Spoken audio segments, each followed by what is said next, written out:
We have all seen videos of those cops that appear to just be, well, mean, egotistical, talking down to people. And yes, everyone has a bad day, but even on a bad day, that has consequences. However, there are some where it feels like that's their approach to everything, and that's really not good. My name is Scott. I worked in law enforcement for over 10 years, and even though I've been out of the game for a few years, trust me, some things about the job do not change. And I learned so much when I worked in law enforcement. I figured to those interested in getting into it or those who are new to it, might as well pour out here on YouTube what I learned throughout the profession to help you show up that much better for others. And let me tell you, being a nice cop is a heck of a lot easier than being a mean cop. What I mean is it makes things easier. So I'm going to give you some tips on how to not be that jerk cop. And the first thing is this: remember why you signed up. I believe that most people who get into law enforcement aim to serve others in some form or fashion. However, when the job starts to take a toll on you and you can feel some stress, some burnout, that's when you are at risk of getting this cynical perspective, negative outlooks. And when you're tired, you get short with people. That's not good. So when stress piles up, please remember why you got into it. You didn't get into it to control people. You didn't get into it to flex authority. Get into it for the right reasons, and that is showing up for others. The second thing I'd like to recommend is don't take anything so personal seriously, as it's explained in the awesome book Verbal Judo by the late great Dr. George Thompson, who worked as a police officer for some time. He said, whenever someone gets mean towards you or they're not nice, they're not being mean to you. They're being mean to that uniform you wear. They don't know you, so don't take it personal when someone is going after you and then you feel the need to give an attitude back. But I get it. We're all human. The big mistake I made one night, I was tired coming into night shift. We got dispatched to a house where there was an argument going on, and across the street was a guy who we were all too familiar with. And he started running his mouth, and I said, "Why do you always run your mouth?" And he laid into me and and just got so loud. And I just thought, man, why did I say that? But see, the thing is, I learned from that. And there are those who learn, and then there are those who keep up in the ante and getting mean with people. Look, let me tell you this. It is much easier to not take things personal out there and to be a nice cop. It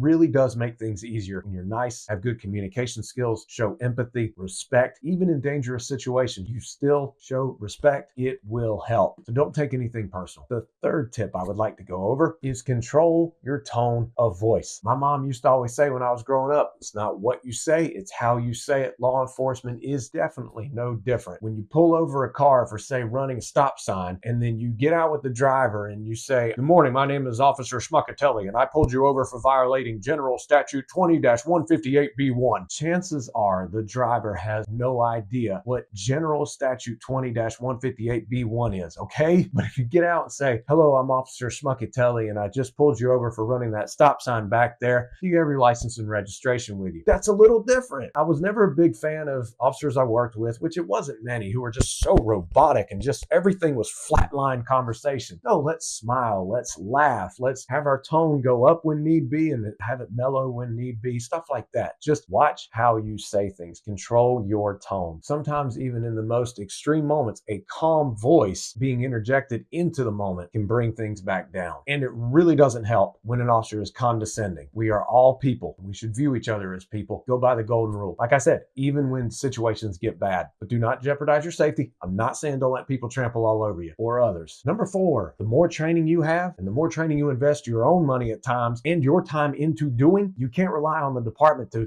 provide you with enough consistent training. You can't do it. Yes, in a perfect world, it is the department's job to make sure you are adequately trained, but ultimately it will be up to you to get the training that you need on legal, communication, crisis intervention, defensive tactics. Sometimes you have to invest your own money. Sometimes you have to invest your own time, and that's okay. I invested a lot of money into Brazilian Jiu-Jitsu, Krav Maga, boxing, and it wasn't just to beat people up. For those out there who are going to accuse me of that, no, it was to gain control of people when absolutely necessary, thus keeping it safe for me, other officers, and the person we were placing under arrest, and other people who happened to be attacked by, say, a violent suspect. But I remember buying books like Verbal Judo. I cannot recommend that book enough, and other things. The more you train, the more confident you are, the more skilled you are, the better you are, and you don't get defensive because you find yourself losing control of things, and thus you might react negatively to to people. So train, train, train. Number 5, I would have to say, watch your ego. Everybody, it's human nature to have an ego, but are we going to feed it? We don't want to feed that ego. As cliche as this may sound, your badge is not your identity. It is your responsibility. If you're always trying to prove, hey, I'm the officer on scene, everyone will listen to me and do exactly what I say. Okay, that's a little exaggerated, but then again, maybe not. You get my point. If you're on scene trying to prove who you are and all that kind of stuff, it's easier to earn respect in many cases when you work in law enforcement. But yes, there are times when you have to give commands and someone has to follow them, or else, and then if they don't, you have to take forceful control. But you better know the law and you better know policy when it comes to that. But even in moments like that, you can't let the ego take over. So be humble and be confident. But pride, we have no room for that. Which leads me into point number 6, which is don't become so prideful or so naive or so much in a state of denial that you are not willing to say there are certain aspects of the job or in your personal life that are getting the best of you. They're stressing you out, or you're suffering from post-traumatic stress symptoms because of something traumatic that you were exposed to, and you're not dealing with your stress, and therefore it is affecting your ability to interact with others, and it's affecting other areas of your job performance. Just remember, when stress builds up, eventually it pours out. So stress management is very key. Take care of yourself, mind and body, and it will help you that much better to not be that mean jerk cop. Speaking about stress, click the link above to get my new book, 101 Stress Busting Tips for First Responders. It's a very quick read, very useful. But on to point number 7. Leave a little room for grace. Seriously, if someone is yelling at you, why are they yelling? What is behind their pain? As Dr. Thompson points out in Verbal Judo, as long as someone is doing what you're lawfully telling them to do, does it really matter if they're blah, blah, blah, blah, blah, blah, blah, blah? Because what is their source of pain? What is their source of frustration? In most cases, that kind of level of empathy will help you. So there you have it, just some quick tips. Of course, I could make many more. Please don't be that cop. Have a personality, have a sense of humor, be able to connect and implement these tips, and it will actually help you in your job performance and be less stressful, and you can have a more fulfilling career as well. So in closing, I just want to say, being firm sometimes is part of the job. Being a jerk, let's not make that a habit. Show up for yourself, and you'll show up that much better for others also. Click right here for your next video. I look forward to talking to you again soon.